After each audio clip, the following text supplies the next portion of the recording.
Forget knights in shining armor and plagues with personality. Welcome to the real Middle Ages. Imagine being woken up at 3 a.m., not by your iPhone, but by the obligation to yank on a 900-pound iron bell in an icy stone tower, just to tell a city full of peasants something they already know. Time is still crawling. You're cold, hungry, and mildly allergic to sunlight.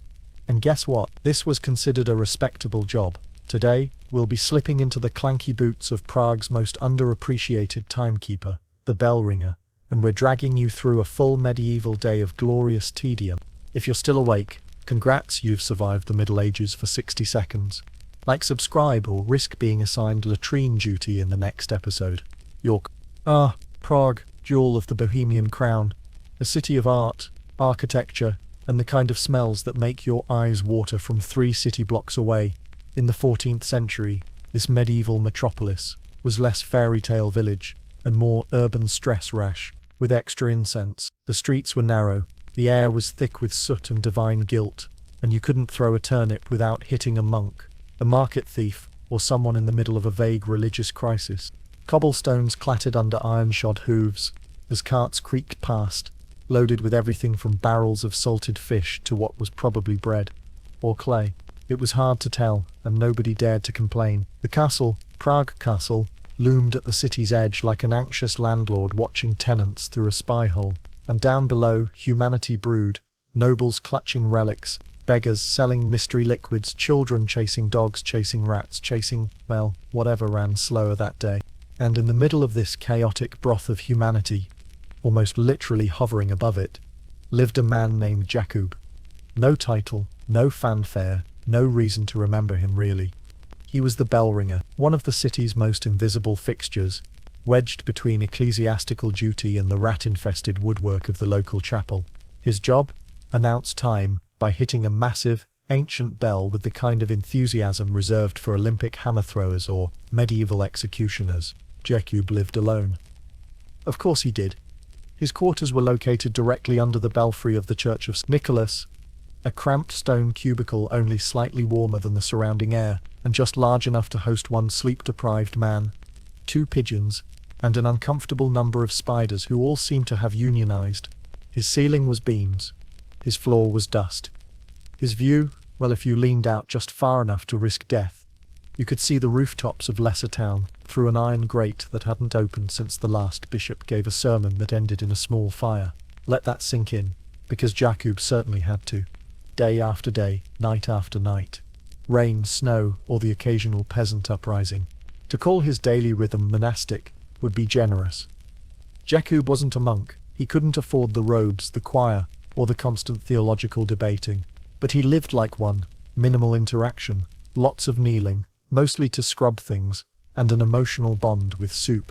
He rose before dawn, slept when he could, and occupied his silence with muttered prayers, forgotten psalms, and occasionally telling the tower mice that yes, he was trying his best. Thank you very much. The stairs up to the bell were steep, winding, and cruel.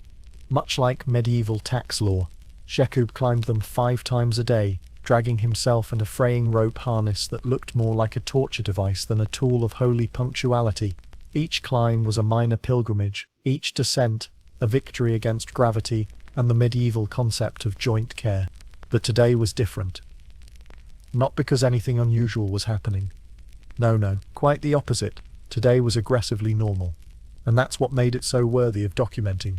The hour was just shy of matins, the early pre-dawn prayer that no one actually wanted to be awake for, but everyone pretended to value spiritually. A thin mist wrapped the city like an old cloak, damp, familiar, and mildly disappointing. Somewhere down the alley, a dog howled, or maybe it was a man. Medieval Prague was funny like that. Inside the bell tower, Jakub stirred, not like a man awakening from restful sleep, but like someone whose soul had been shoved back into his body by the cold finger of responsibility. He blinked once, sat up, immediately regretted it. The stone beneath him was colder than usual, and considering that his mattress was just straw and regret, this was saying something.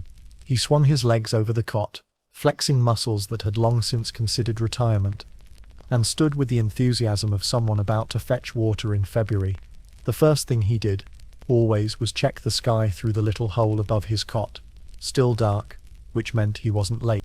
Yet, he lit a stub of a candle with shaking hands, then reached for his tunic, which doubled as his daywear, nightwear, and, if necessary, funeral attire.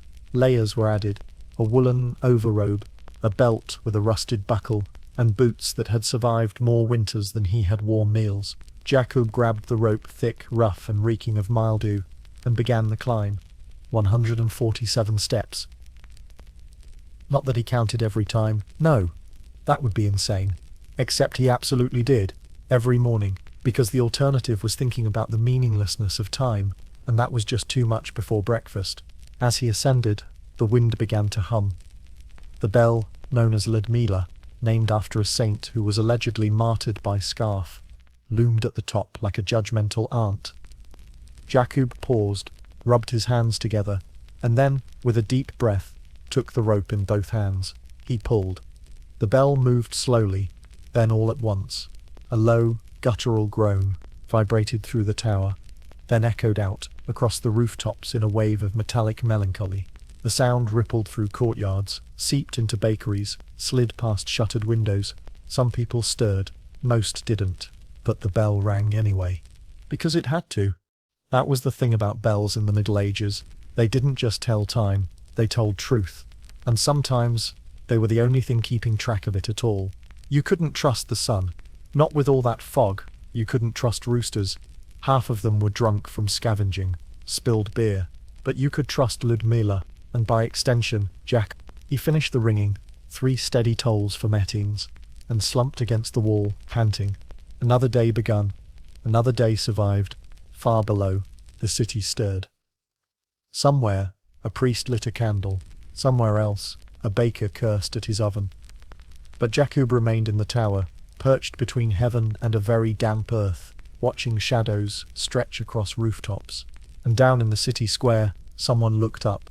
Not because they cared about the time, but because they heard something. What did the bell actually mean to them? Well, that's another story. Before Jakub was the official dong wrangler of Prague, he was just another muddy-faced child dodging carts and collecting bruises in a village so insignificant it didn't even have a saint or a name. It was referred to, charmingly, as the one past the turnip road, and like most children in 14th century Bohemia, Jakub was born into a life already halfway over. Peasant families didn't do birth announcements. They did math. Another mouth to feed. Another body for the fields. Another future hernia, in the making. He was the 4th of 7 children, which made him middle tier in both affection and nutrition. His earliest memory? Not a birthday. Not a mother's lullaby. No, it was his father flinging a dead chicken at the dog while yelling about tax collectors. A classic medieval bonding moment. Jakub was a quiet child, which made him either a gift from the saints or probably cursed, depending on which grandmother you asked. He spent his youth trailing behind his older brothers, trying to keep up in the hayfields, and pretending not to hear when the local priest called him a contemplative little slug. When he turned 8, he began his formal education, if you can call being smacked with a stick every time you mispronounce Latin education. The village priest, Father Andrei, was a man of God, and also a man who smelled like turnip wine and deep personal frustration. Jakub was good at listening. He wasn't good at reciting. Still, he showed potential. At 12, he was offered a position as a novice in a monastery 2 towns over, a big deal. A potential out. But as fate and gravity would have it, his journey to theological enlightenment was cut short by a cart, a wet road, and one poorly timed leap of youthful enthusiasm. Jakub fell hard, his left knee shattered in a way that priests couldn't pray back into place. The monastery needed novices who could kneel for 8 hours straight, not limp and creak like an old gate. So, that was that. No cloister, no scriptures, just the village again. Except now, he wasn't just a peasant, he was a damaged peasant, which, in medieval terms, was like being a bruised apple in a market full of desperate rats. For a while he tried to apprentice with a cobbler. Leatherwork sounded safe. Stable, smelled vaguely of cows, but the village cobbler, Master Pavel, had no patience for Jakub's slow movements, or philosophical questions like why do shoes have to match. After 3 weeks and 2 accidental left boots, Jakub was politely told to never come back, so he drifted. There wasn't a grand calling. There wasn't a vision or a divine sign. There was just hunger, and a notice nailed to the church door in the next town. Bell ringer, needed. Room provided, must have strong arms. Tolerance for heights, and no loud sins. Jakub had nothing better to do. Which, in medieval logic, was the perfect qualification for any job. He arrived at the Church of St. Nicholas on a Tuesday. Or what he thought was Tuesday. Time, like faith, was a flexible concept in rural Bohemia. The current bell ringer, a man named Jan, with the voice of a dying goose, met him at the base of the tower. Jan didn't speak much. He coughed, motioned upward, and started climbing. It was not a gentle welcome. By the time Jakub reached the top, drenched in sweat and regret, Jan had already started explaining the ropes. Literally, there were two. One for the small bell, one for the big. Jakub nodded, because that's what you do when your lungs are threatening to quit and your thighs feel like soup. You ring when they say, not before, not after. Don't touch the wine. That was the full training session. Jakub moved in that same night. The old ringer's quarters were generously a glorified storage nook. Stone walls, wooden floorboards that whined louder than a hungry infant, and one narrow slit of a window that overlooked nothing. He unpacked his things, a blanket, a cross, a small carving knife. That was it. Everything he owned fit into one sack and a very forgiving attitude. He didn't ring the bell right away. That was ceremonial. You couldn't just yank Ludmila without the bishop's approval. Bells were sacred, which is a poetic way of saying expensive and constantly judged. But by the end of the week, Jan vanished. Left a note, a half-empty flask, and a tooth. No one asked questions. Jakub was now the bell ringer. At first he thought it would be temporary, just a few months, maybe a year.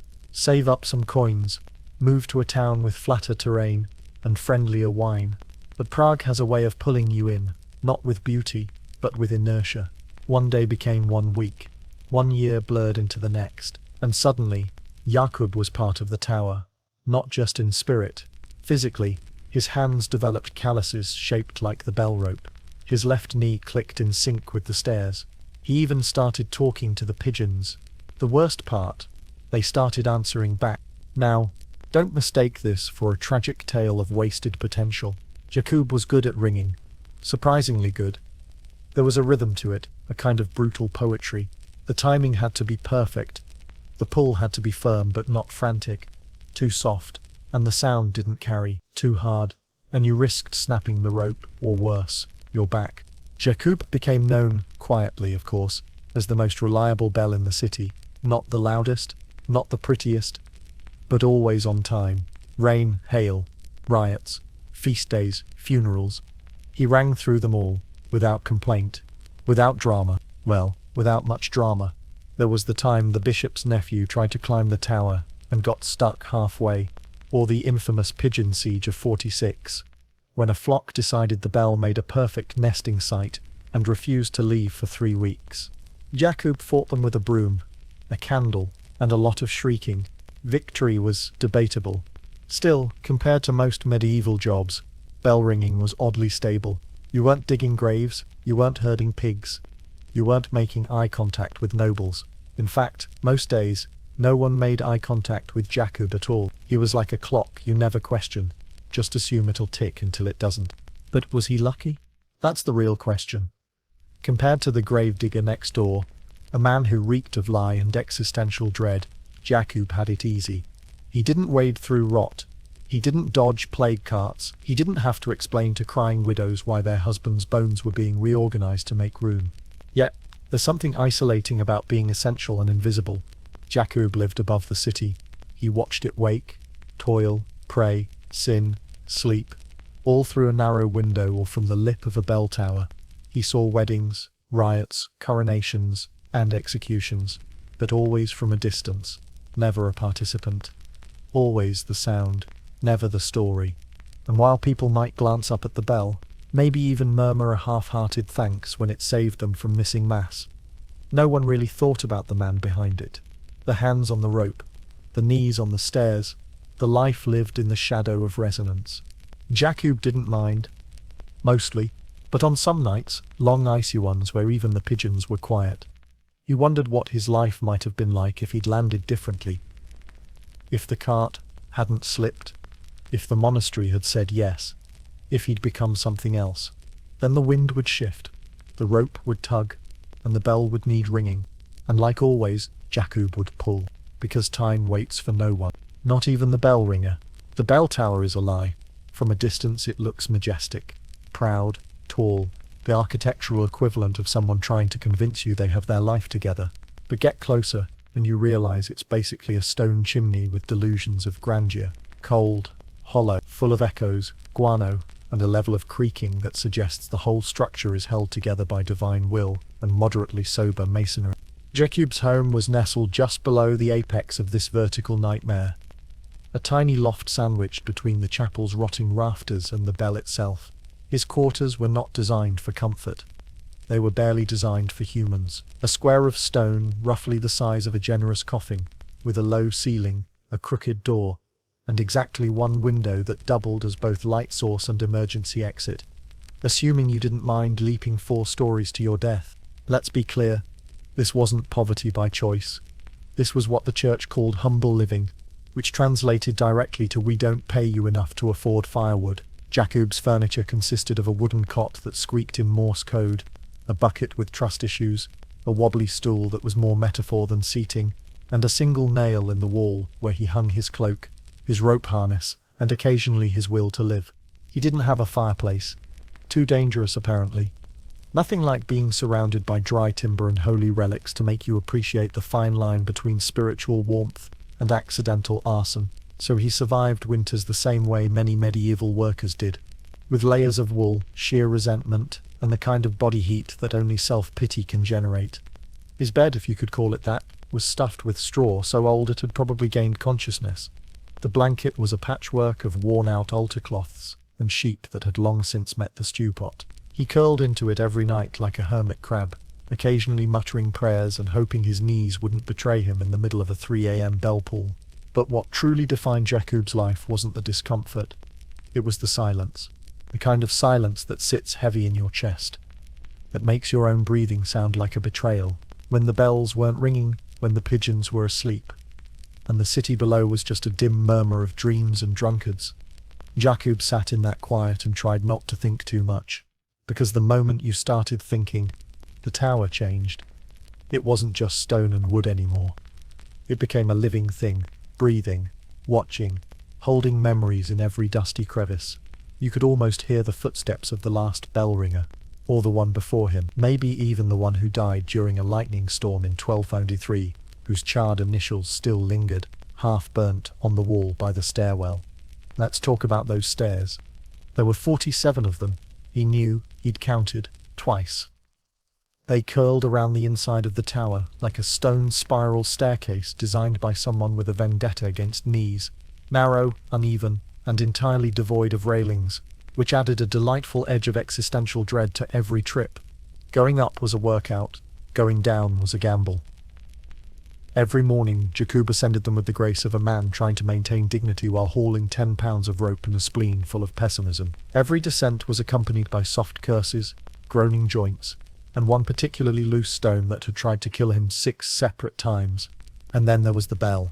Ludmila, named, as tradition demanded, after Saint Ludmila, patron saint of Czech martyrs and bad decisions. The bell was massive, bronze, cold, and ornery.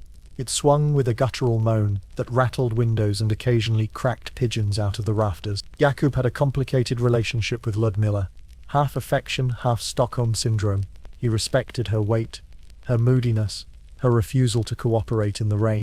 Ringing her wasn't just pulling a rope, it was negotiating with a diva. You had to start slow, easing the swing with careful tugs, building momentum until she deigned to move. Then you had to time the rhythm. Like dancing with a drunk bear, one wrong pull, and you risked jamming the clapper, or worse, being yanked off your feet entirely. Jakub had once dislocated a shoulder that way. The bell had won that round. He hadn't told anyone, just reset it against the wall, and kept ringing. He rang at dawn, noon, and sunset. Special bells for mass, for deaths, for feast days. Sometimes twice in 1 hour if someone important died. The bishop, for instance, Or that one guy who paid a lot to be remembered as local nobility, even though everyone knew he sold bad sausages. Jakub didn't judge, he just rang. The rest of his day was slow, the medieval equivalent of buffering. Between bell tolls, he cleaned the rope, patched holes in the roof, chased birds out of the rafters, and read the same psalm over and over until the words stopped making sense. Food came by basket, a simple pulley system that lowered a bundle of bread, cheese, and occasionally a boiled egg or two, depending on how generous the monks were feeling that day. Jakub hoisted it up once in the morning, once at dusk. If the rope jammed, he went hungry. If someone forgot, he didn't ask twice. Pride has a funny taste, slightly bitter, with notes of "I guess I'll chew this candle." Visitors were rare. Once a month, the deacon might climb the stairs to check the bell mechanism, always with the enthusiasm of a man entering a spider's honeymoon suite. Once a year, a bishop might glance into the belfry during inspection season, mutter something holy, and leave quickly before the smell of mildew could cling to his robes. Jakub didn't mind. Mostly. The pigeons, however, were regulars. They came for warmth, nesting space, and occasionally entertainment. Jakub gave up chasing them after year 3. Instead, he named them Gregor, Marta, little bastard. They were his co-workers, his roommates, and once, his only witnesses to a particularly emotional breakdown that may or may not have involved yelling at the bell for stealing his best years. Let's not dwell on that. There were moments, rare and fleeting, when the isolation felt peaceful, monastic, almost. At night, when the stars hung low over the city and the moonlight crept through the cracks in the stone, Jakub would sit by the window, legs folded, eyes half closed, listening to the wind whistle through the tower. No words, no bells, just breath and silence. Sometimes he carved small figures, faces, birds. Once, a replica of Ludmila that was suspiciously rounder than the real thing. He tucked them into niches in the wall, offerings to the tower's ghosts, or just little reminders that he was still here, still creating, still breathing. It's easy to forget, in modern life, what real solitude feels like. Not being alone for an afternoon, but being alone, perpetually, every conversation a memory, every footstep your own, every voice, either internal or imagined. Jakub lived like that, year after year, watching the city change from the top down. New markets, new kings, same problems, same prayers. Sometimes, children would play near the base of the tower. Their laughter floated up like smoke, distant and sweet. Jakub listened, smiled, then returned to his rope, because the bell always came first. It was a strange kind of devotion, not to God, exactly, but to duty, to the rhythm of time, to the idea that someone, somewhere might be waiting for the next toll, counting on it, structuring their life around it. A baker setting the dough, a clerk closing the books, a widow saying her evening prayer. Jakub didn't need thanks. He just needed the rope to hold, the clapper to swing, and the tower to stand one more day. The loneliness didn't go away, but it changed, became part of him, like calluses, or rust. By year 7 he stopped counting. By year 12 he stopped remembering birthdays. By year 15 he didn't even flinch when the wind knocked open the trapdoor at night. The tower was home. Not a good one, not a warm one, but a place where time moved in circles, where silence had shape, and where a single man could ring a bell loud enough to reach every ear in the city, and still never be truly heard. Let that sink in, dust and all. Before we had time zones, wristwatches, or your phone screaming at you with 6 alarms you keep ignoring, there was Jakub. More specifically, there was Ludmila, and Jakub was just the flesh and bone extension of her iron throat. In medieval Prague, time wasn't something you could check, it was something you heard. It echoed through the streets, rumbled down alleyways, and slipped into dreams, whether you liked it or not. Bells were time, bells were law. Jakub's first ring of the day came just before matins, the obscenely early prayer service that only monks, masochists, and overly pious nobles cared about.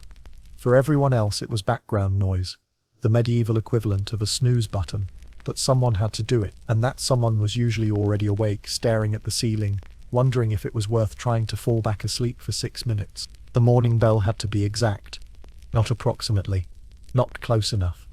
Exact. A few seconds early, and the clergy scowled like you'd insulted the Pope's socks. A few seconds late, and God might as well skip Prague altogether, so Jakub dragged himself from his cot, descended the stairs, and began his sacred ballet with Ludmila. 3 tolls, measured, dignified. Not too fast, not too slow. That sound would roll down the rooftops, over the red-tiled sea of the city, through chimney smoke and broken shutters. It would nudge bakers to stretch their backs. It would make butchers reach for their aprons. It might even make a sleeping priest mutter a sleeky prayer and immediately go back to snoring. But not everyone heard the same thing. To Jakub, each toll was weight and muscle, pull and timing. It was labor, art, pain. To the people below, it depended. To the monk in the scriptorium, it meant duty. He'd already been awake, probably whispering Latin to his ink-stained fingers. The bell was confirmation that yes, the world still spun, and yes, the Lord still expected him to copy another 6 psalms before breakfast. To the baker's apprentice, it meant dough. He'd punched the rising lump with bleary eyes, half listening to the bells like a familiar scolding. A reminder, a nudge. The oven must be lit. The city must be fed. To the fishwife trudging across the Charles Bridge, baskets in hand, it was just noise, background. She didn't have time to think about sacred soundscapes. She had trout to sell, and a bruised hip from last night's market brawl. The bell was a rhythm, sure, but one drowned out by the slap of feet on wet stone. And to the beggar outside the cathedral, wrapped in old wool and stale breath, it was cruel. It meant another day of being invisible, another day of kneeling by the door and hoping for crumbs and mercy, not necessarily in that order.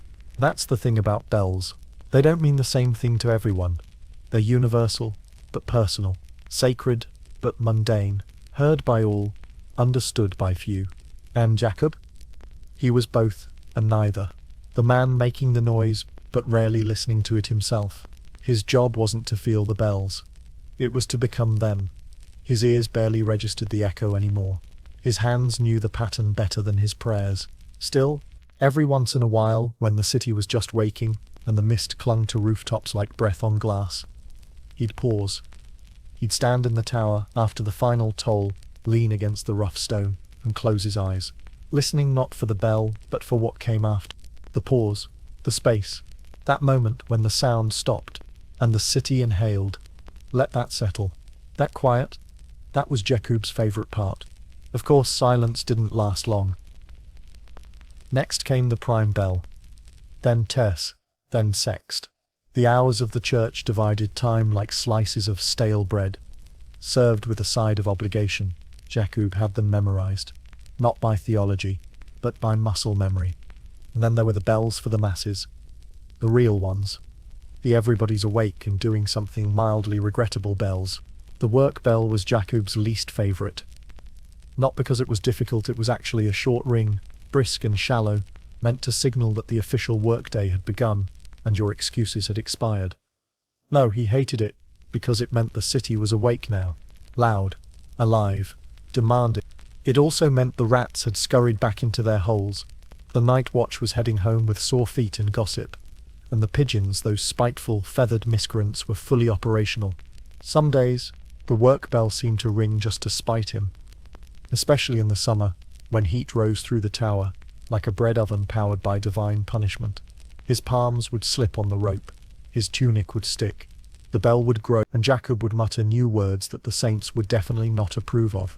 But still, he rang, because if he didn't, who would? That wasn't a philosophical question. It was logistics. There were only so many bell ringers in Prague. Most were old, many were missing fingers. Some had fallen, some had vanished. Bell ringing was not a glamorous job. It didn't lead to promotion. No one said thank you. It just was. And yet it mattered. One time, the bell didn't ring. Just once. A storm had knocked out the stairs, yes, the entire stairwell. Jakub was stuck at the bottom, staring at the mess, while rain lashed the city like a divine tantrum. He sent word, he waited, but no one rang the bell that morning. The monks were late to matins. The markets opened early. A funeral procession collided with a wedding, and somewhere in Old Town, 2 guards got into a fistfight because they thought the other one had overslept on purpose. Chaos. Mild chaos. But still, that one missed bell made the whole city notice. People didn't thank Jakub afterward, but they noticed when he was gone, and for a man who lived mostly in shadows and stairwells, that meant something. We talk a lot today about essential workers, people who keep the world spinning quietly without applause. Jakub was that. Medieval edition. Cloak instead of scrubs, rope burns instead of overtime. But the principle holds. He rang so the rest could function. Still, the irony was sharp. Jakub lived to deliver sound, and yet he heard so little in return. He spent hours alone in the tower, speaking only to bells and birds. His world was noise without conversation, direction without dialogue, echoes without answer, and in a way, that was by design. Bell ringers weren't meant to mingle. They weren't clergy, but they weren't quite laity either. They lived in this ecclesiastical purgatory, useful but untouchable, like the holy version of a janitor, seen, necessary, forgotten. Jakub had a few acquaintances, the porter who brought up his food, the altar boy who once asked if bells could ward off demons, the laundress who always smiled too long and once touched his hand when passing the bread. But these were ripples, surface level. No one knew him. He sometimes imagined what they thought. The people in the street, the ones who heard the bells and looked up, squinting against the light. Did they picture him? Did they wonder who was behind the sound? Probably not. To them, the bell was Jakub, a voice without a face, a rhythm without a story. But he had stories, memories, thought. He remembered his mother's voice, low, warm, always humming. He remembered his brother's laugh, the one who died in the fever. He remembered the look on the cobbler's face when Jakub handed him two identical right shoes and tried to pass it off as a fashion statement. He remembered being young. Now his days were measured in tolls, his nights in dreams, dreams of fields, of falling carts, of bells ringing in the distance, but no rope in his hands. Sometimes he dreamed he was the bell, just swinging, back and forth, no control, just the wind, the weight and the silence between sounds. That silence again. That was always the strangest part of his job. Not the noise, but the absence of it, the in-between moments. After the last ring before the next. In that space, Jakub often wondered, was he the only one listening? And more importantly, if no one hears the bell ringer, did he really ring at all? Ringing a medieval bell is a lot like wrestling a drunk ox while standing on a seesaw, except the ox is made of bronze. The seesaw is 80 feet in the air, and the consequences of slipping involve your bones introducing themselves to cobblestones at terminal velocity. Most people assume bell ringing is a job of finesse. A simple pull of the rope, a gentle chime echoing over the city, maybe a thoughtful nod as pigeons scatter poetically into the morning mist. Wrong. Jakub's job was less gentle priestly ritual, and more violent upper body punishment disguised as piety. Let's start with the bell itself. Ludmila, over 4 feet tall, nearly as wide, and weighing in at a cozy 1,200 kilograms, or 2,600 pounds, if you prefer your measurements in Doom. She was cast in bronze, as all good bells were, a careful cocktail of copper and tin baked in a clay mold, and blessed with holy water to prevent her from screaming. Yes, screaming. That's a thing that happens when you don't cool a bell properly. Ludmila didn't scream. She hummed, deeply and with ancient resonance. But make no mistake, she was not your friend. She was cold, moody, and swung with the enthusiasm of a wrecking ball with abandonment issues. And Jakub had to make her sing, every single day. The mechanics of bell ringing aren't glamorous. You don't just yank a rope and pray for music. There's physics involved. Lots of it, mostly of the "this will tear your shoulder out of its socket if you mess it up" variety. Here's how it worked. High in the belfry, Ludmila hung from a massive oak beam, affixed with iron gudgeons and trunnions. Medieval terms for "don't let this fall, or you'll die." A thick rope was wound around a wooden wheel attached to the bell's frame. Pulling on the rope rotated the wheel, which gradually tipped Ludmila forward. Gravity did the rest. Once she passed a certain point, momentum took over, and the bell began its rhythmic swing. But here's the thing. Starting the bell's swing wasn't hard. Controlling it was. You needed to pull in bursts, time to emotion. Pull too early and she stalled. Too late, and the bell would jerk violently, threatening to snap the rope. Or your wrist. Jakub had learnt the hard way. In 3059, barely a year into his new appointment, Jakub got cocky. He tried to ring Ludmila solo during a winter feast. The ropes were frozen, his gloves were thin, and he had a head full of confidence and frostbite. One bad pull. That's all it took. Ludmila swung hard, caught the slack with brutal momentum, and the rope whipped up like an angry viper. Jakub's hand was in the wrong place at the wrong time. The force dislocated 2 fingers and yanked him clean off the ground. He slammed into the wall, dropped like a sack of turnips, and lay there in a daze as Ludmila sang on, oblivious and triumphant. He didn't tell anyone, just gritted his teeth, reset his fingers against a cold stone wall, and finished the job. That's the kind of professionalism you develop when your only co-workers are rodents and saints. Over time, Jakub developed a rhythm, a feel.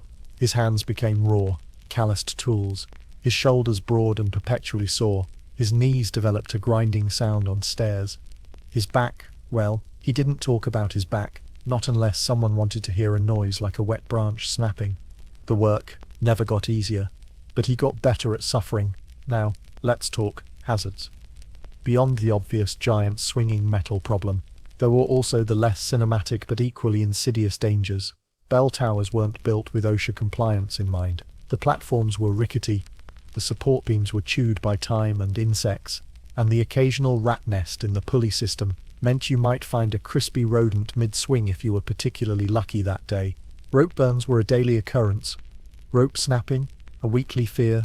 Jakub replaced the rope himself, threading it carefully through the wheel assembly, inspecting each frayed fibre like a paranoid tailor. He'd once heard of a bell ringer in Kutna Horror who lost 3 fingers when the rope broke mid-pull. They said you could hear his scream echo across town before the bell even finished ringing. But the biggest risk, the clapper. That's the internal tongue of the bell. A heavy iron or brass piece that swings freely and strikes the inside of the bell's body to produce the note. Ludmila's clapper weighed nearly 200 pounds. When she was swinging at full momentum, that thing hit with the force of a sledgehammer wielded by a furious ghost.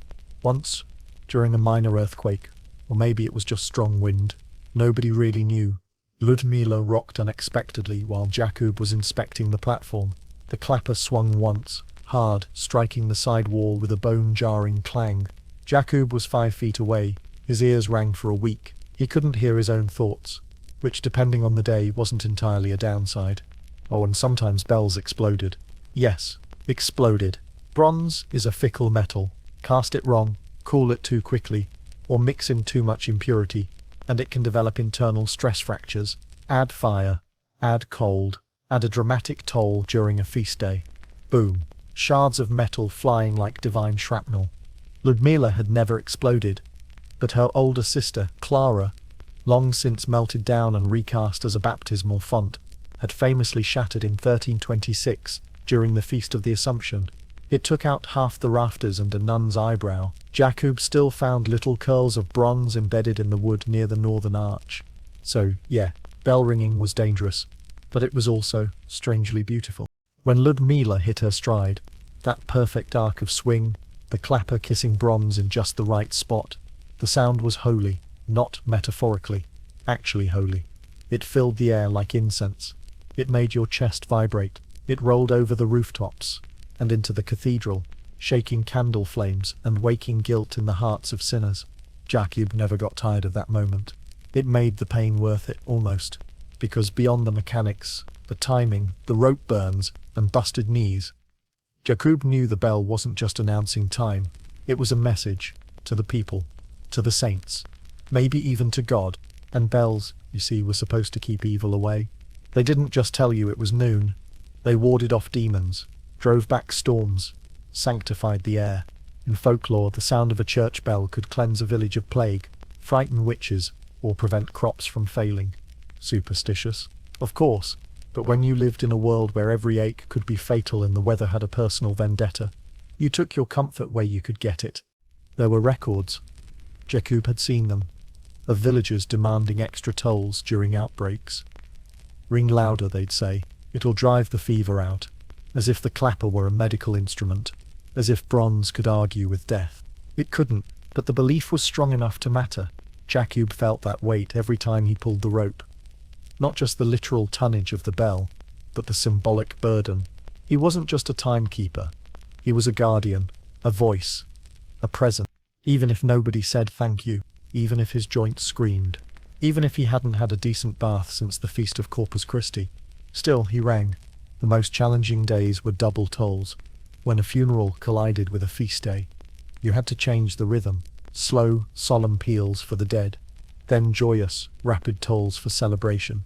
It felt wrong, switching moods like that, like trying to laugh through tears. But that was the job. And on feast days, oh, the ringing never stopped. Jakub once rang 12 times in a single day. His hands blistered, his legs went numb, and the final pull made something go pop in his shoulder that never quite unpopped. But he did it, because Ludmila had to sing, because the people expected it, because silence on a feast day meant something was wrong. He rang for weddings too, bells of joy, bells of public announcements.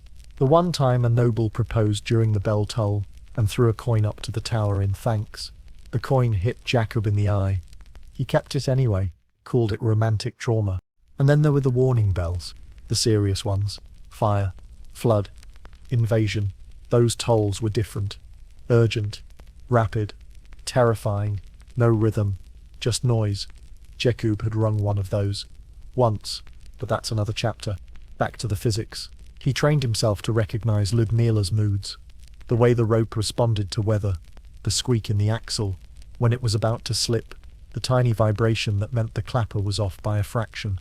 He became part of the mechanism, a living gear. If Ludmila were a beast, he was her whisperer. But beasts get old. And so do bell ringers. Jakub's back had begun to protest. His knees mutinied daily. He'd started dreaming of silence, of flat roads, of chairs with backs. Still, every morning he climbed. Every day he rang, because ringing wasn't just pain. It was purpose. And Jakub, for all his solitude and soreness, had a purpose that echoed over an entire city. Jakub had never set foot in most of Prague.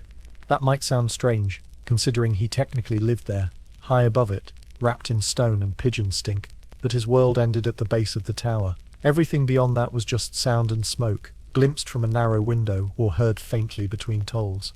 And yet through his bell he reached farther than any noble decree, farther even than the cathedral's incense-laced whispers. He rang for everyone, the holy, the heretical, and the completely indifferent.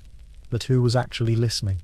It's a question Jakub never asked aloud, mostly because the only other living thing in the belfry was a pigeon named Marta who had no opinion on existential dilemmas. Still, as he pulled Ludmila's rope each day, he often wondered, did the sound matter, or was it just another noise in a city already brimming with them? Below, Prague was a riddle of alleys and markets, bridges and brothels. Each neighborhood had its own tempo, its own mood. The bell reached them all, but how it landed was another story entirely.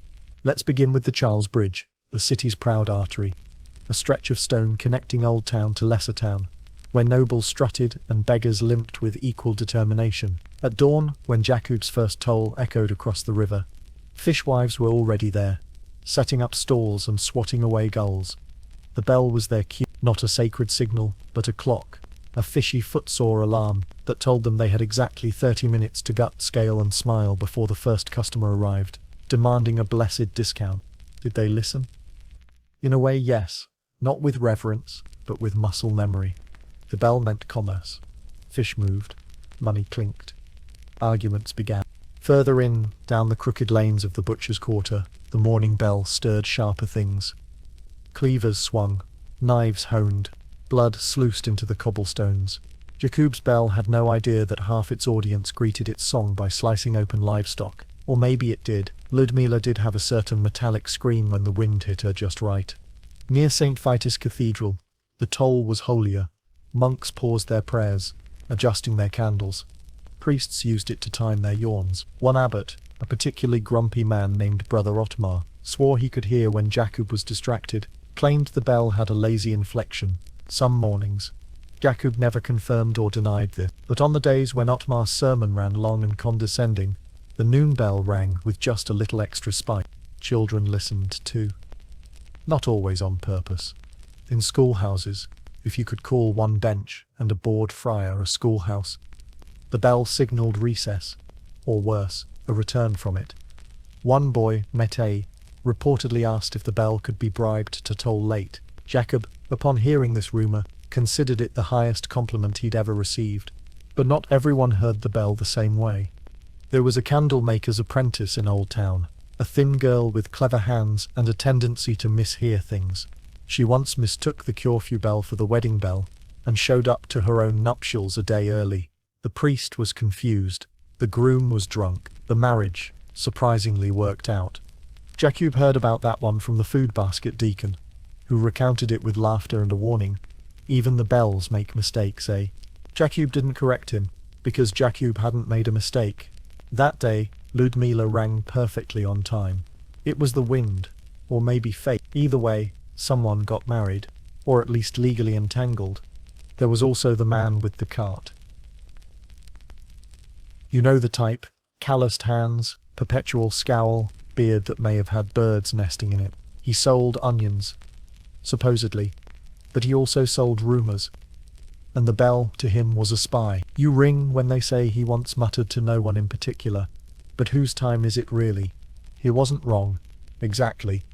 Bells weren't neutral, they told church time, which meant they were political. Jacob didn't decide when to ring, the liturgical calendar did. He rang for saints he didn't know, kings he'd never see, and bishops who only remembered his name when he forgot a toll. And that's when we get to the strangest category of all, those who heard the bell, but never listened. There was a woman named Alsbeta, widow, ran a small alehouse on the edge of Lesser Town. She once told a traveller that she hadn't noticed the bell in years. I just know when it's soup time. And yet, if the bell skipped even once, she'd burn her onions. People like her didn't need the bell until it was gone. There was a boy, maybe 8, who stopped mid-run whenever the bell rang. Not because he cared, but because his mother once told him, "Angels walk the streets when you hear the chime." He believed her. Every time the toll rolled across the rooftops, he'd pause, peer around the nearest corner, and whisper, "Not today." Jacob never knew any of these people by name, but he rang for all of them. And while they lived their lives, cutting fish, shaping wax, burying husbands, stealing bread, praying for forgiveness, Jacob watched from above. He saw shadows move between chimneys. He saw fires light in windows. He saw fights, dances, lovers, losses, all from his narrow slit of a view. He couldn't hear the responses, but he imagined them. "Still ringing, are you? Must be Tess. That means Father Benesh will be late again." Once, he swore he saw a woman raise her hand in greeting at the tower after a toll. Just once, just for a second. It might have been a stretch, might have been shielding her eyes, might have been nothing, but Jacob nodded back anyway. And then there were the dead. Yes, the dead heard the bell too. Or rather, the living heard it for them. Funeral bells were different. Slower, heavier, the rhythm changed. You didn't just ring, you mourned. The bell dipped deeper. The pauses between tolls stretched like sighs.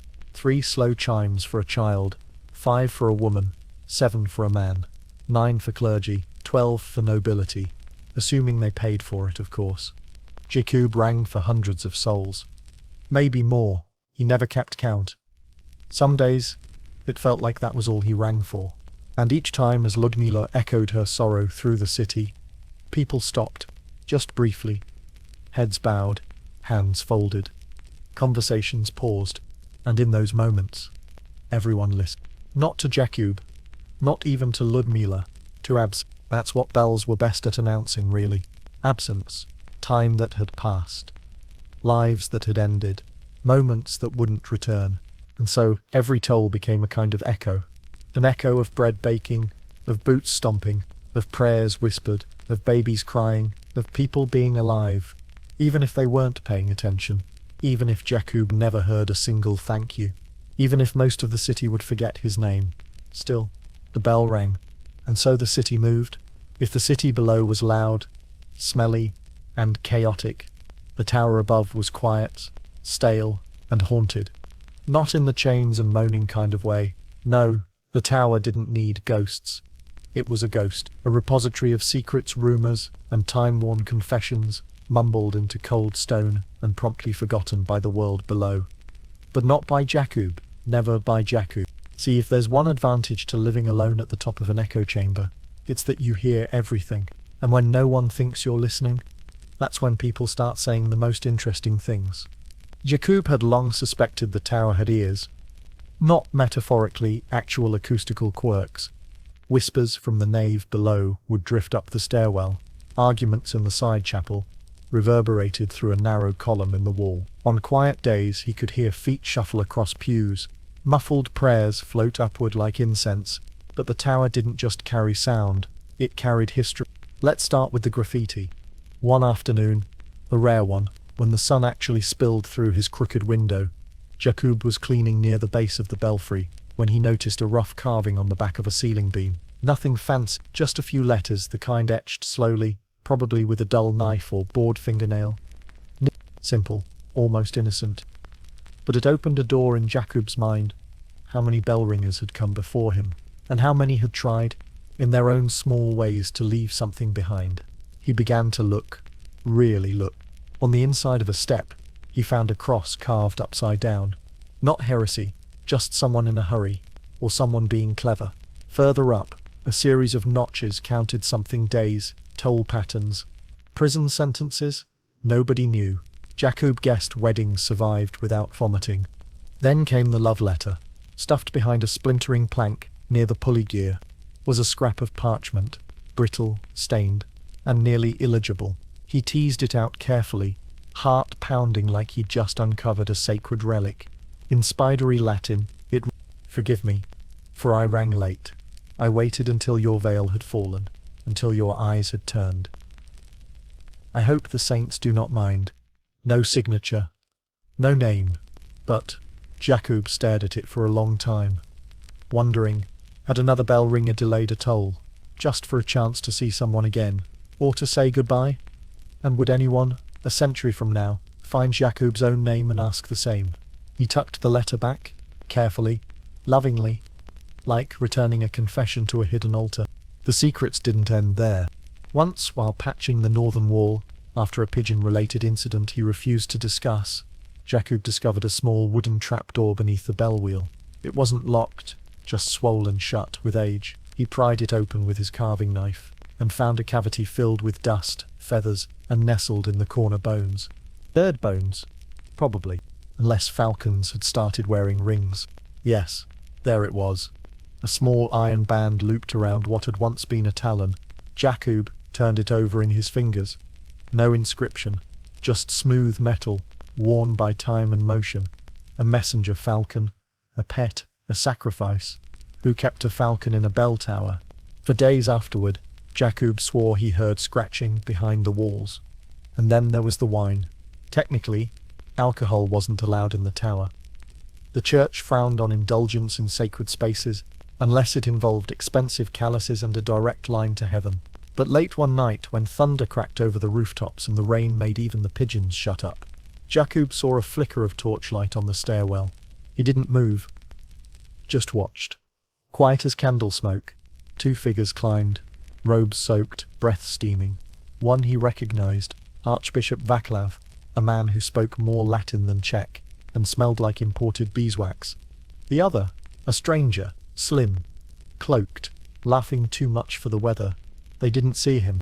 They reached the top platform, settled near the east arch, and shared something from a dark glass bottle.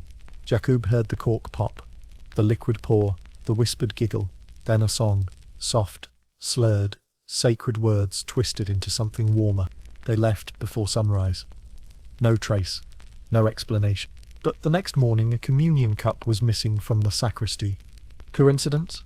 Jakub never mentioned it to anyone, because the tower held its secrets well. And so did he. He started carving again after that. Not for beauty, not even for memory, but for presence. Proof that someone was there. He etched symbols into the frame. A bell, a bird, a crooked knee. Nothing fancy, just lines. Quiet declarations. The deacon once asked if mice had been chewing on the wood. Jakub nodded. Mice, yes. Mice with personal trauma and creative flair. And then there were the rumours. Some said bell ringers were spies, instruments of the church, trusted to hear confessions by accident and report anything scandalous. Others said they were cursed, men who had seen too much and been forced into solitude to keep the balance.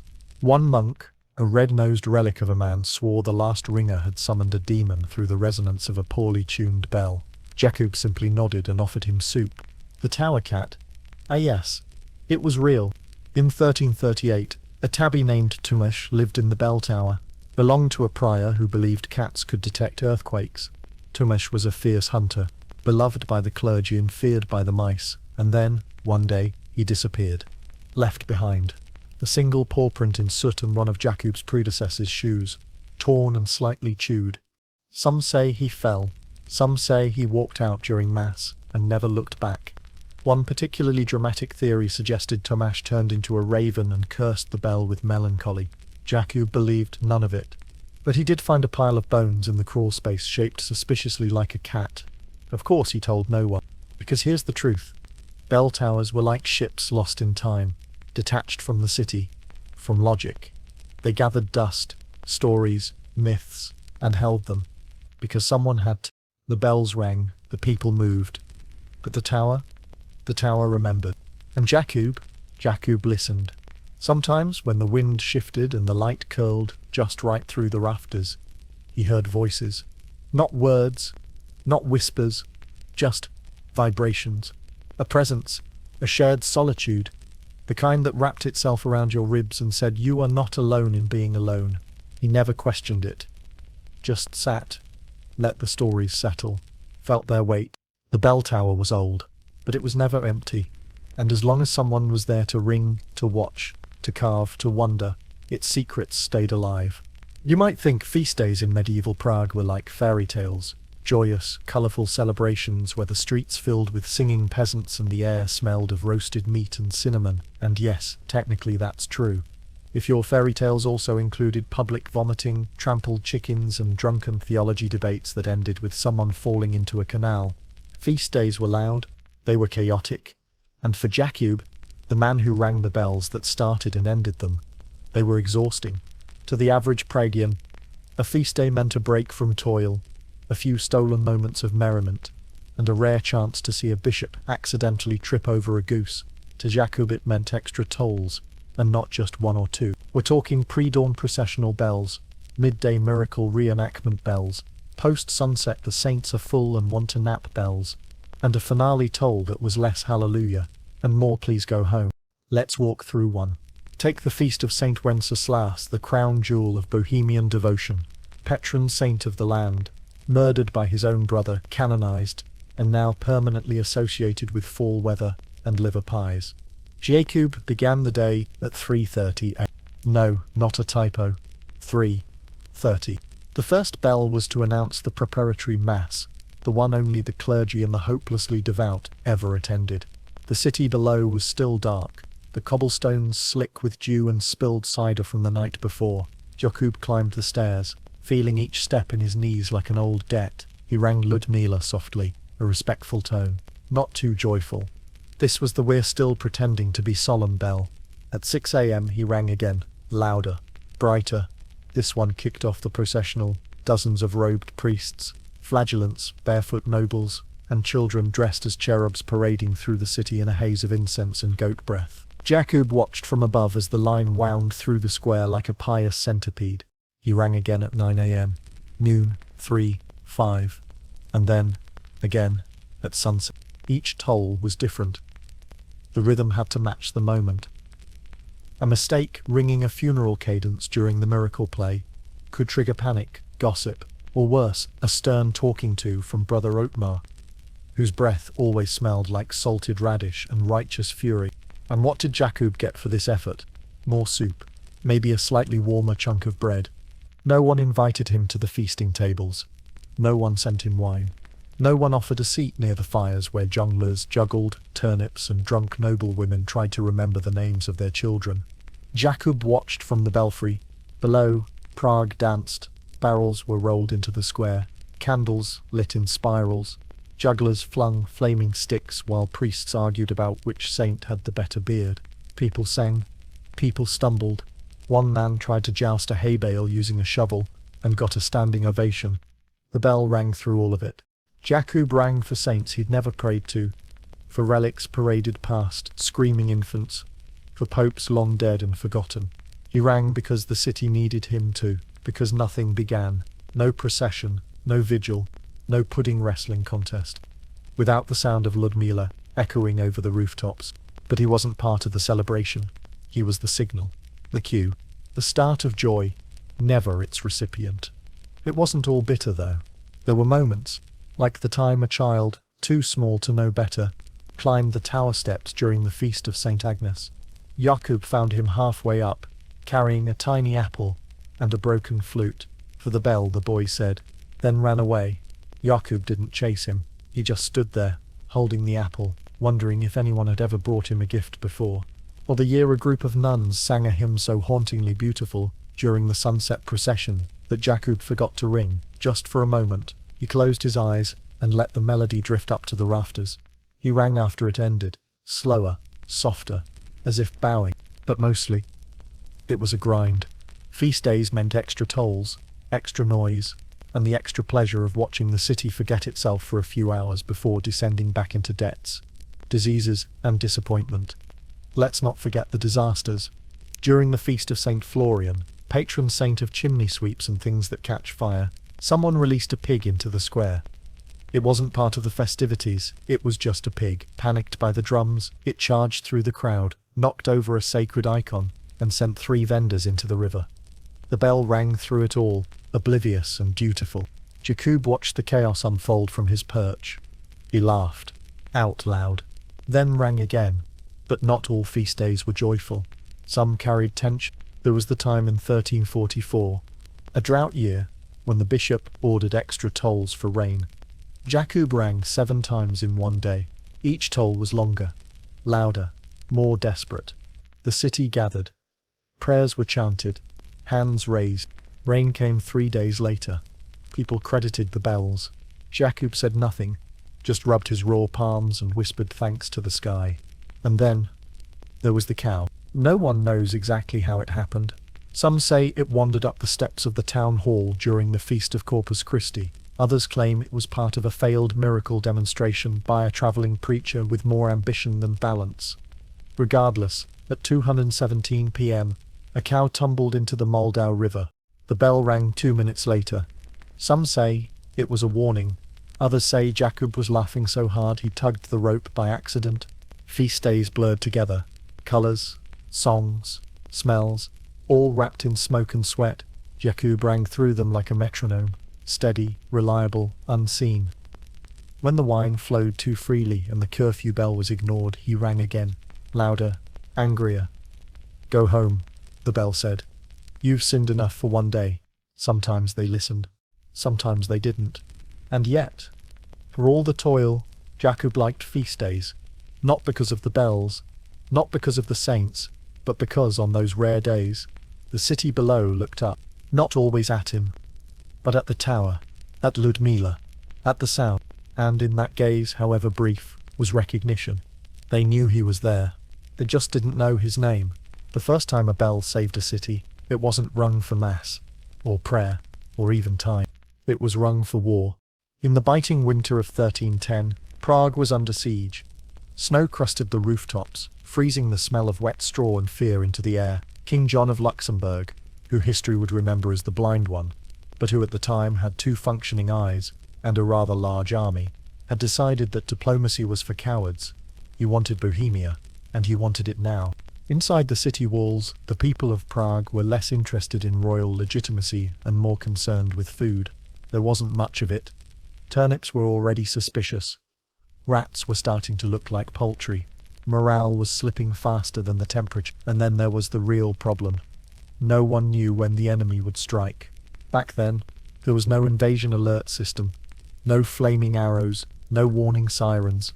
Just scouts, unreliable, nervous men with windburn and conflicting opinions. And the bells, of course, were for God. Until they weren't. Let me introduce you to Andre. Not Saint Andre. Just Andre. Jakub's predecessor. The man before the man. He wasn't famous, or brave, or particularly clever. But he was in the tower when it mattered, and he listened. On the night of December 18th, a message arrived, smuggled through back alleys and bribed guards. It said the gates would be breached before dawn, that King John's men had found a way in, that the walls weren't enough, that the city had hours, maybe less. Panic broke out among the clergy. The archbishop, normally a portrait of composure, dropped his chalice. Monks scattered like mice in wool. No one knew what to do. Should they flee? Should they fight? Should they pray? Eventually someone whispered, "Sound the bell. Not for prayer, not for time, for alarm." Problem was, bells didn't alarm. Not officially. There was no toll pattern for incoming slaughter. Bells were meant to summon the faithful, not warn the damned. Andre hesitated. He wasn't a soldier. He was a rope puller, with bad knees and a suspicious cough. But he climbed.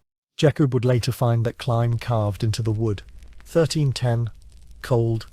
Heavy. Hard. Just 3 words. Andre reached the tower, grabbed the rope, and began to ring. And ring. And ring. The sound tore through the silence like a sword. Deep. Relentless. Wrong. People woke. Dogs howled. Doors slammed open. For a few long seconds, the entire city held its breath.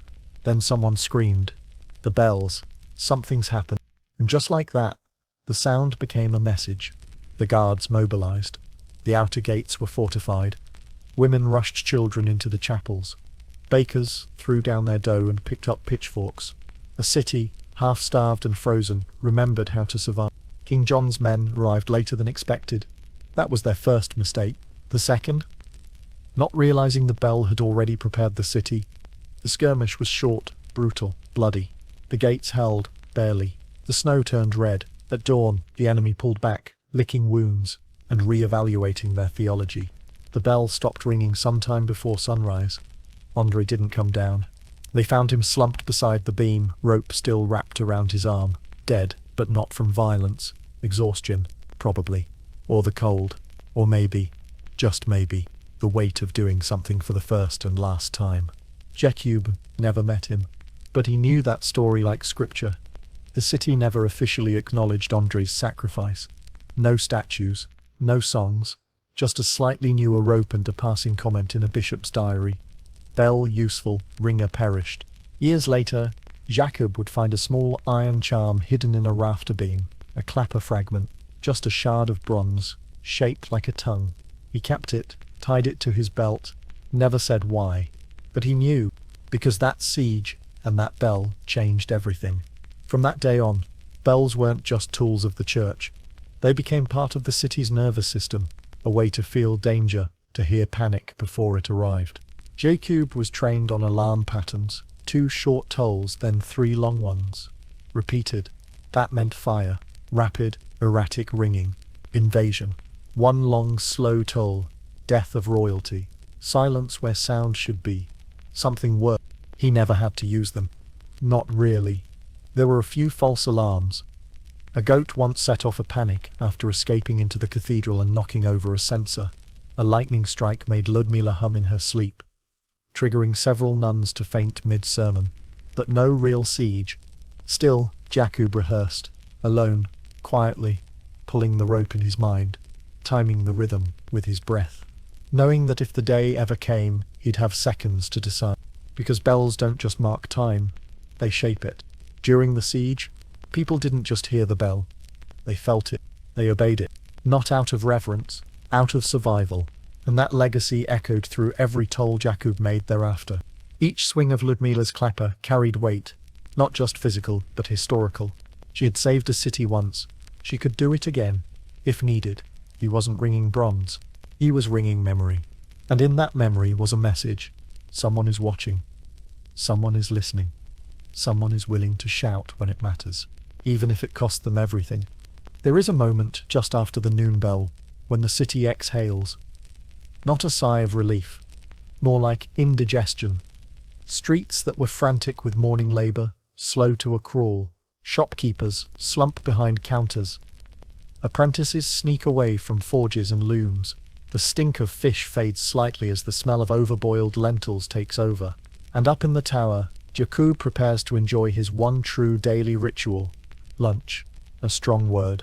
Lunch. It implies variety, intention, maybe even joy. Jakub's lunch was none of those things. It was a category of events rather than a meal. A daily encounter with flavorless survival. His food arrived in a basket, winched up the tower via a crank system designed by someone who had clearly never met gravity. The deacon, or one of the altar boys if the deacon was hung over again, would load the basket at the bottom with whatever was left from the monastery kitchen's generosity. Jakub would hoist it slowly, carefully, hoping the rope didn't snag and spill his meager meal across the choir loft like a tragic Eucharistic piñata. Today, the basket held one heel of dark rye, stale enough to be considered a weapon, a half-burned onion, 3 pigeon feathers, likely accidental, and a piece of dried meat that might have been pork, might have been goat, but was probably regret. He nodded solemnly, as if receiving a sacred relic, and brought the bundle inside. There were no plates, no utensils, just a board of oak polished smooth from years of bread abuse and a small clay cup with a hairline crack. Jakub poured water from his jug, tepid, always, and with the faint taste of roof tile, and sat cross-legged on the floor, squinting at the bread as if trying to remember how chewing worked. He tore off a piece. Tough, dense, like gnawing on the concept of effort. Welcome to medieval cuisine. Peasant food wasn't so much cooked as it was endured. There were no spices. Salt was expensive. Butter was rare. You either boiled it, baked it, or left it in a sack, and hoped nature would improve the flavor. Jakub had once tried to dry an apple slice on the windowsill. It turned black. He named it Saint Rottenness, and left it as an offering in the corner. Still, there was a rhythm to his meal. A ritual. First the bread, then the onion, sliced slowly with his belt knife. More for the performance than the flavor. Then the meat, which he chewed like a man negotiating with fate. Finally, a sip of water, and a long stare at the wall, where he'd carved a tally of uneventful days. He never rushed lunch. Not because he savored it, but because it was his. The one pause between tolls, the one part of the day when he wasn't watching, listening, climbing, or ringing. It was silence, in edible form. Some days he talked to the food. Not out loud, not quite, but he'd look at a piece of bread and think, "You again," or glare at a particularly sad beet, and wonder how many times it had reincarnated before becoming this disappointment. Pigeons watched him eat. Marta, the chubby one with one eye, had mastered the art of guilt. She sat on the window ledge, staring, unblinking, judging. Jakub occasionally tossed her a crumb. She accepted with the disdain of a duchess, offered peasant wine. One time, during a festival, the basket contained cheese, real cheese. Mouldy, yes, but unmistakably curd-based. Jakub wept, quietly, into the bread. It was a beautiful lunch, but mostly it was monotony. Rye, beans. Occasionally, soup so thin it qualified as warm water with ambition. Not that he complained. Not out loud. Complaining meant drawing attention. Drawing attention meant getting replaced. And Jakub didn't want to be replaced. He knew the monastery didn't think about him much. He was a mechanism, like a gear in the chapel's old clock. But so long as the bells rang, the bread arrived. So long as he didn't speak, no one questioned how long he'd been up there. So he ate, quietly, alone, with the wind pushing through the slats and the city murmuring below. Today, as he gnawed on the meat, which had the texture of salted parchment, he glanced at his carvings. Small, crude symbols on the wood near his food corner. A cup, a fish, a pair of eyes. Memory markers. He didn't remember making half of them, but they made him feel present. Sometimes he imagined company, not in the talking to ghosts way. He wasn't that far gone. But he'd wonder, what if someone else were here? Another ringer? A woman with calloused hands and a crooked smile? A boy who asked questions? A priest who didn't speak in riddles? What would they say about the bread? Would they laugh at the pigeons? Would they look at the carvings and understand? But no one came. No one ever had. And so Jakub took another bite. Another sip. Let the silence stretch. Outside, the bells of neighbouring churches began their own noon chorus. He could hear St. Thomas chiming late, always late, and St. Giles clanging with a flat note.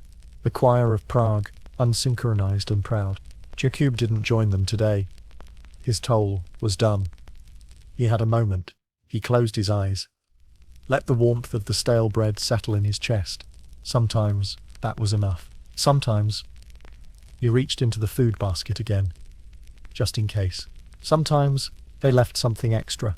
A date, a fig, a message. Today, a small note, folded, tucked into the cloth. He froze. It wasn't addressed. Just a piece of paper, smudged with thumb grease. He unfolded it. 2 words. Still listening. That was it. No signature. Just a question. He stared at it for a long time, then folded it back, placed it under the bread, took one more bite, and whispered. Always. The sky had been grumbling for hours. The kind of low, ominous muttering that made even the monks look up from their Latin and reconsider the wrath of God. Jakub felt it before it started. A hum in the stones, a vibration in the rope. Bells are strange that way. They don't just make sound, they sense it. And Ludmila had grown very still. It was midsummer, the air was hot. Still, thick enough to chew. Below, the city glistened with sweat and superstition. Merchants prayed for rain, peasants prayed for shade, and everyone prayed that this wasn't another sign of something worse, because rumors had started. A plague, they said. Somewhere west. Black boils, black lungs, black everything. God had grown tired of Europe, apparently, and was shaking the fleas off his robe. But here, in Prague, life was still mostly ordinary. If you ignored the rising number of funerals which everyone politely did.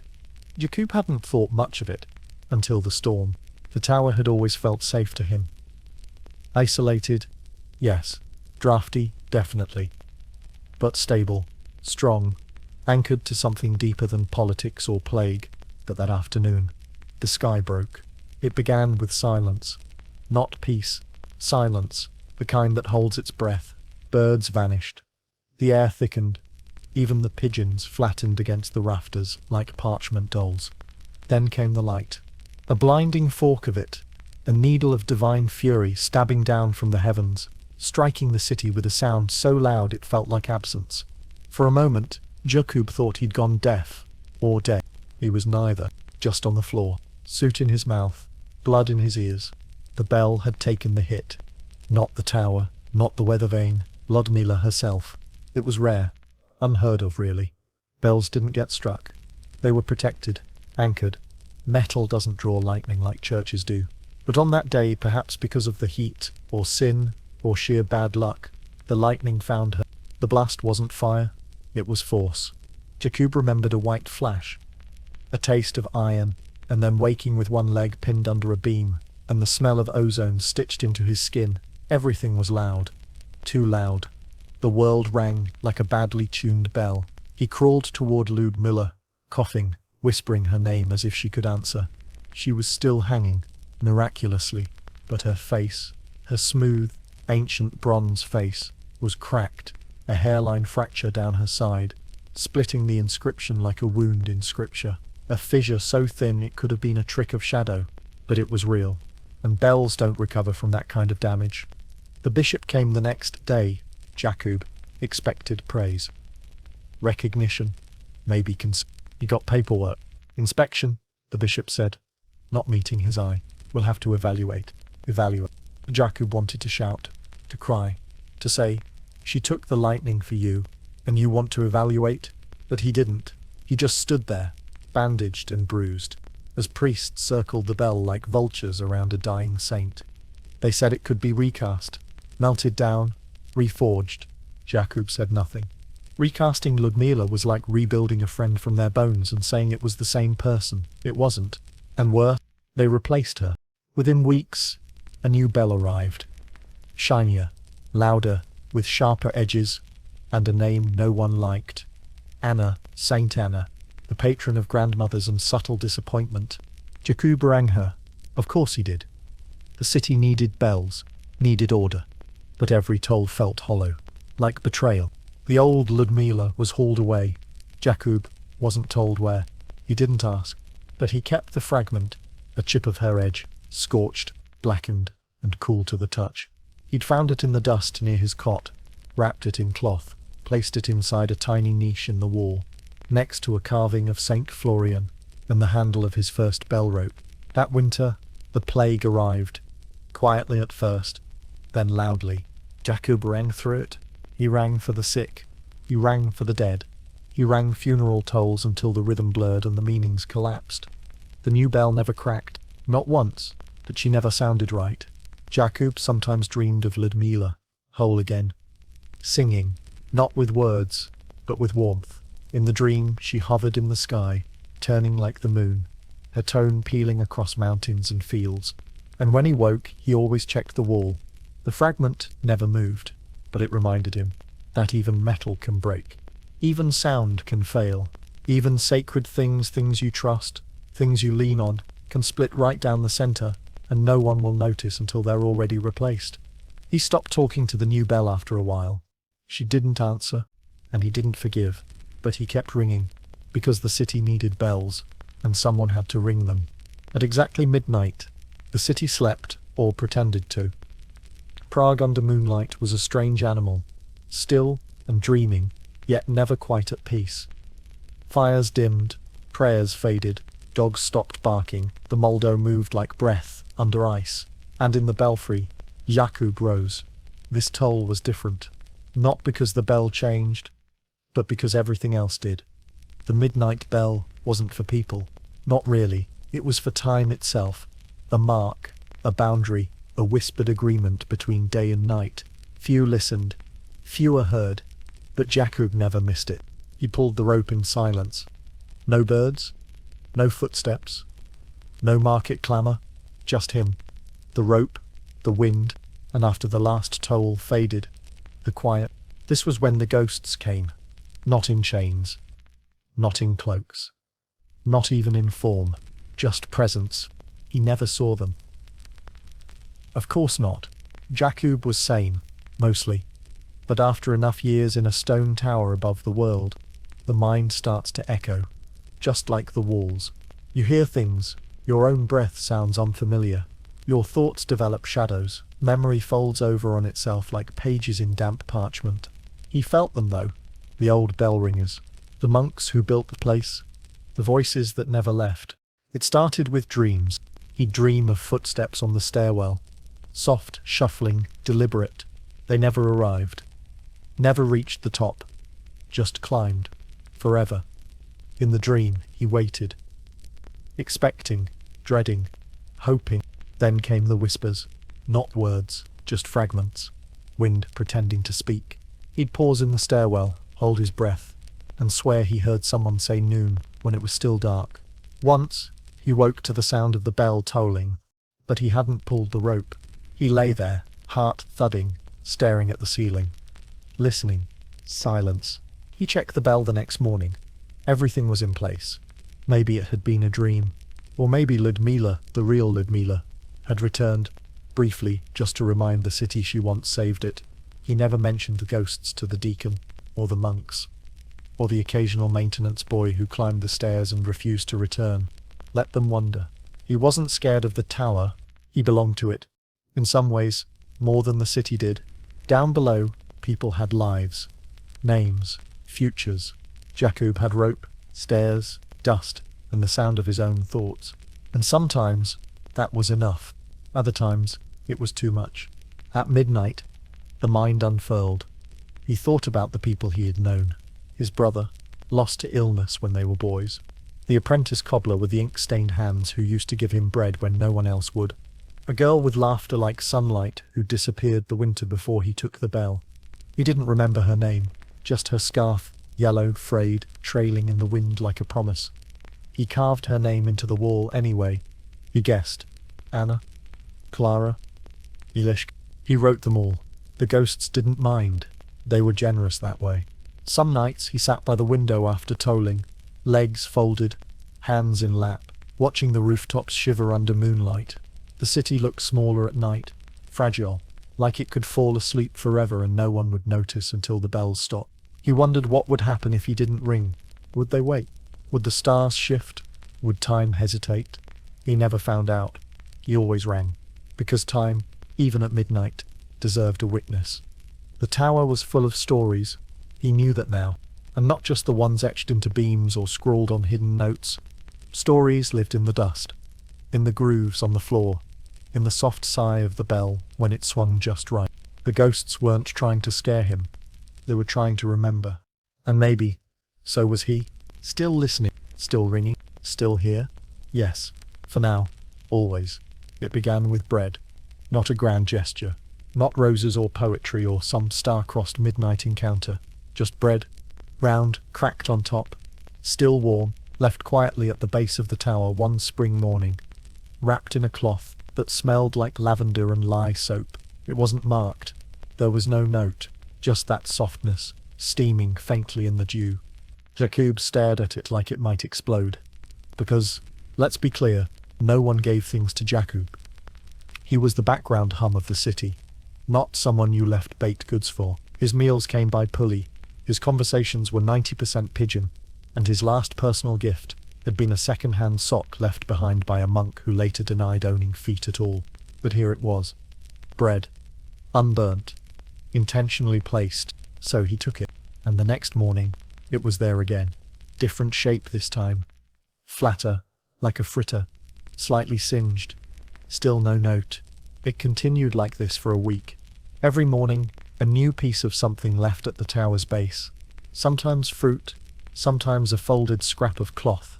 Once, astonishingly, a boiled egg, whole, uncracked, and cradled in a small ring of moss, like some kind of holy yoke offering.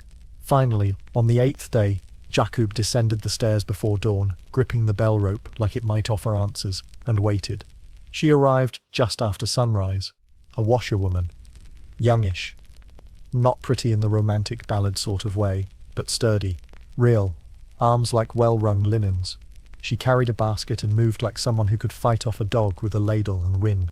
She saw him, paused, raised an eyebrow. "You eat the bread?" Jakub blinked. "Yes," he said. "I thought maybe it was cursed." She smirked. "It is. Cursed with flavor." He didn't know what to say. He wasn't practiced in this. He could ring 12 types of ecclesiastical bell sequences blindfolded. But conversation with a woman who wasn't wearing a wimple? He was hopeless. She didn't seem to mind. "Name's Lenka," she said, handing him another wrapped loaf. "You looked hungry." He nodded, looked at the loaf like it might sprout wings. "Thanks," she shrugged. "You ring good." That was it. That was their meet cute. No orchestras, no soft lighting, just flour, awkwardness, and one man realizing he had absolutely no idea what to do next. Over the next month, she kept bringing things. Not every day, not predictably, but often enough that his lunches improved dramatically. Stews, apples, a wedge of hard cheese he rationed like it was gold. They spoke sometimes. Briefly. Lenka wasn't chatty, and Jakub was still half convinced this was a test sent by a saint with a twisted sense of humor. But slowly, the silence between them shifted. One evening, she left a folded kerchief with a bell stitched into it. A week later, he carved a tiny pendant from scrap wood, shaped like Ludmila, the old bell.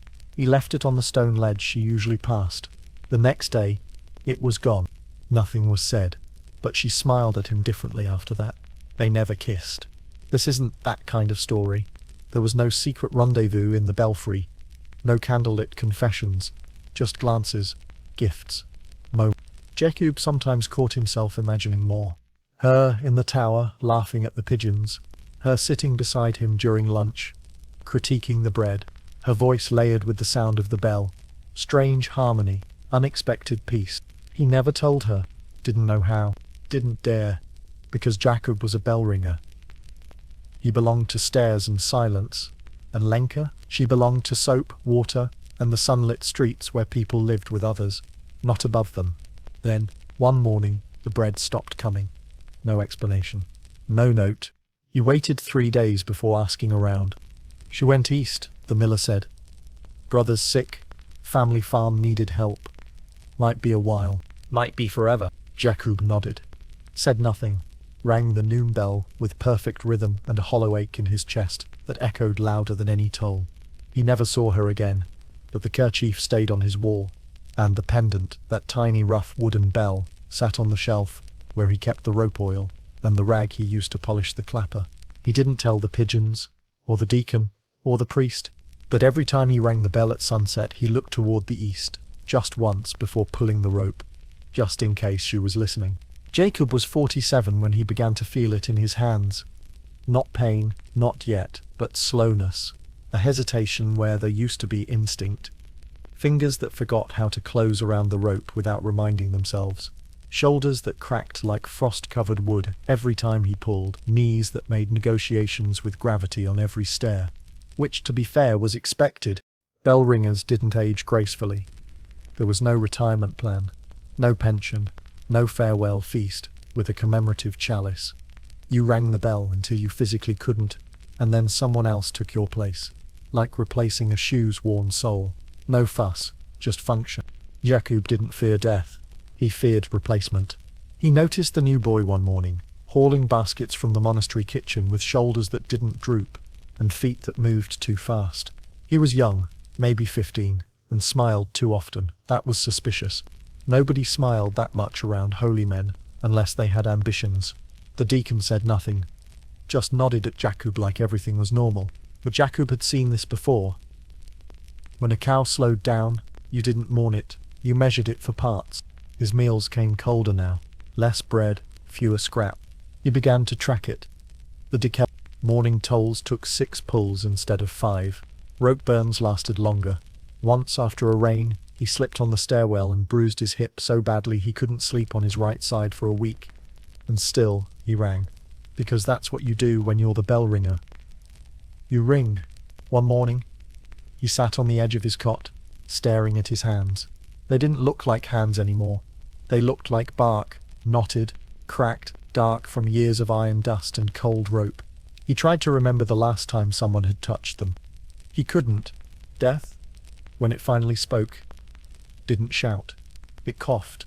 Jacob had climbed to the top for the evening toll, a task that now took the better part of 15 minutes, with 2 breath breaks and 1 argument with a pigeon. The air was damp, and his lungs were already unsettled from a week of bad mould near the belfry's northern window. He pulled the rope once, then coughed. Once, then again, sharp, thin, like pulling silk through a needle. He tasted iron, blood. He finished the toll anyway, then sat down. The city below continued without pause. Bakers shouted. Horses clopped. A child screamed for reasons unknown. As they often did, he wiped his mouth on his sleeve. It was red. He didn't panic. He didn't pray. He just listened. To the wind, to the rope creaking, to the silence where Ludmila used to hum. That night, he didn't sleep much. Instead, he carved one more marking on the beam. A tiny bell. This one cracked. Then he wrote. Not a will. Bell ringers didn't own anything. Just a note. A line, really. Time rings on, whether I'm here or not. The next morning he rang the bell. Not because he had the strength, because it was his. But when he finished, he didn't sit. He stood, leaned his head against the beam, and listened. No voices, no ghosts, just the echo. Somewhere he hoped Lenka heard it. Somewhere he hoped his brother did too.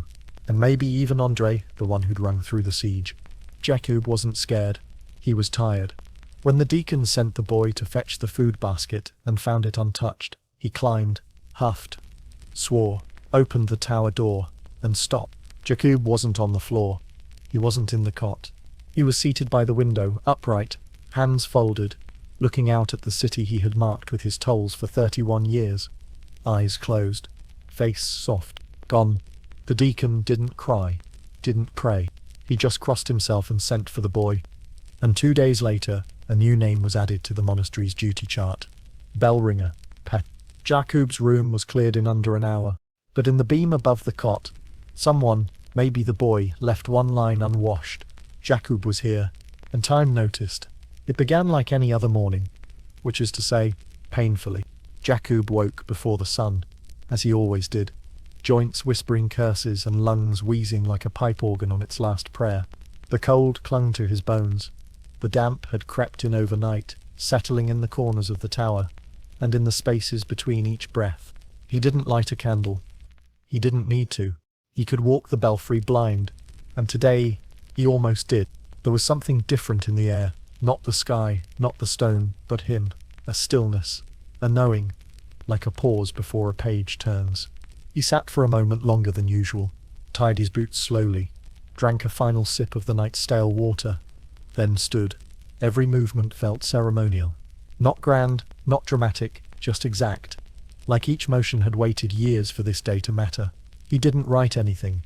He didn't speak. He just moved. Up the stairs. One step at a time. Hand on the rope. Breath in his chest. He reached the bell. Not Ludmila. Not anymore. Just the new one. Still called Anna. Though Jakub had never once used her name aloud, he hadn't forgiven her for being perfect. She waited in the shadows, heavy and ready. The pull was steady. Measured. Toll. Pause. Toll. Pause. Jakub knew the rhythm so well he could feel the city responding in his spine. Bakers rising, nuns bowing, a dog howling somewhere by instinct, or indigestion. He pulled again, and again, then stopped. This was his last bell. No one knew, not the deacon, not the boy, not the sky, or the stone, but he knew. And he had decided. No feast, no farewell, no funeral dirge, just this final sound folding into the city like a punctuation mark. He let the rope fall gently, let it sway like a tired thought. Then, walked. Slowly, each stair more deliberate than the last. He didn't limp, not today. The pain was quiet, or maybe it had agreed to let him finish without commentary. At the base of the stairs he paused, ran his fingers over the frame of the tower door, worn smooth where dozens of hands had gripped it, but only one had held it every day for 31 years. He exhaled, not dramatically, just, finally, then stepped outside. No one noticed. The city had no fanfare for departures like his. There was no crowd, no procession. Just another old man in a grey robe descending from a tower like smoke that had decided to become human again. He walked through the square, paused by the bakery, where the bread was burning slightly, nodded at a dog with more ribs than manners, watched as a child tossed a coin into a puddle, like it was a wishing well. Then he turned the corner, and disappeared. Some said he left the city. Others whispered he joined a monastery, changed his name, and learned how to be still.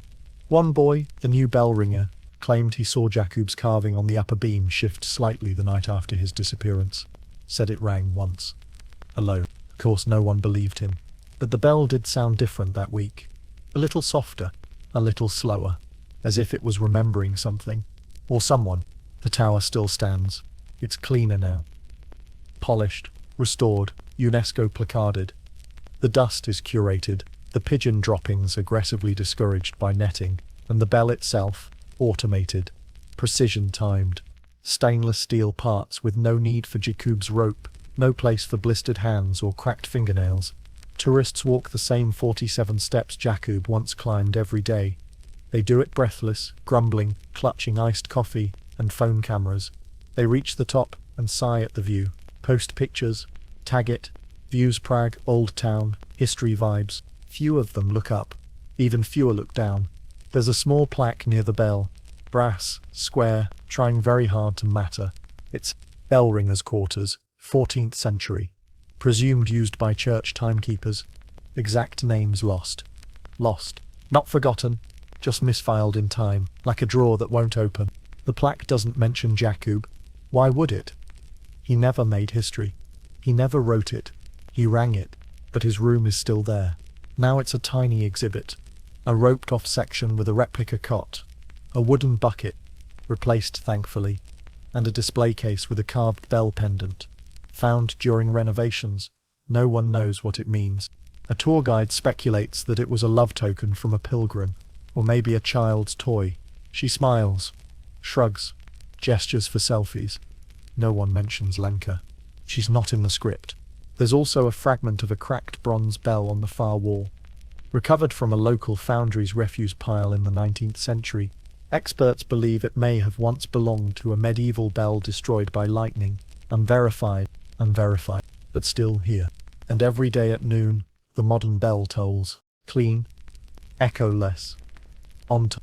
No rope, no man behind it. Just a program wired to the city's central timekeeping grid. Precise, flawless, unfeeling. Below, People barely notice. They're scrolling, eating, crossing streets, checking TikToks. But some stop. Not many. Maybe 1 in 20. Maybe 1 in 50. An older woman. A school teacher. A silent teenager with eyes like questions. They look up, not with curiosity, but with recognition. As if something inside them heard something outside them that felt true. The bell is still loud. But the echo, that's where Jakub lives now. In that split-second pause between the ring and the response. In the breath held across centuries. In the moment when someone, just one person, wonders who rang that and why. Sometimes a musician sets up near the tower base and plays a slow, looping piece on a violin. No words, just notes. Wavering, soft, rising with the sound of the bell. No one plans it, but it feels right. A harmony, a callback. And if you go high enough, far enough, and quiet enough to listen, you can still feel the groove in the wall where Jakub's rope wore down the stone. You can still smell the faint memory of boiled cabbage and cold candle wax. And if you close your eyes just after the toll, you might hear it. A breath, a sigh, a whisper that says, "Still listening?" We end where we began. In the quiet. Not the sanitized quiet of noise-cancelling headphones or meditation apps with ocean sounds, but the real kind. The old kind. The kind that settles on rooftops at dawn and slips into stairwells when no one's looking. The kind Jakub knew like breath. There are no great wars in his story.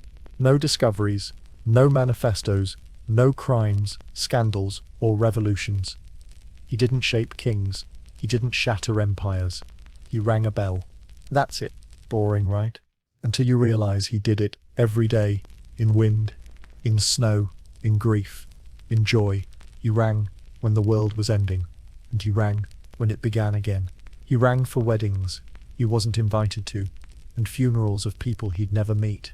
He rang for saints, sinners, soap boilers, soup spillers, monks, mothers, and midwives. He rang because someone had to. And in that simple act, the repetition, the ritual, the rhythm, he left a mark. The kind of mark that doesn't get written in books, but in buildings, in grooves, in the wood, in the tilt of a floorboard, in a faint scorch mark where lightning once decided to take a shortcut through eternity. He wasn't the hero. He was the heartbeat. And isn't that what most of us are? Not headlines, not legends, but motion. Maintenance, presence, the ones who wake up, show up, do the job, hold the rope, and pull, even when the world forgets what the sound means. Jakub's life was small, but it was whole. And in a world obsessed with legacy and spectacle, there's something quietly radical about that. He didn't need fame, he had a bell. He didn't need applause, he had echo. He didn't need a story, but he got one. You just heard it. And maybe, just maybe, the next time something rings, a phone, a bell, a chime on the hour, you'll pause. Just a second.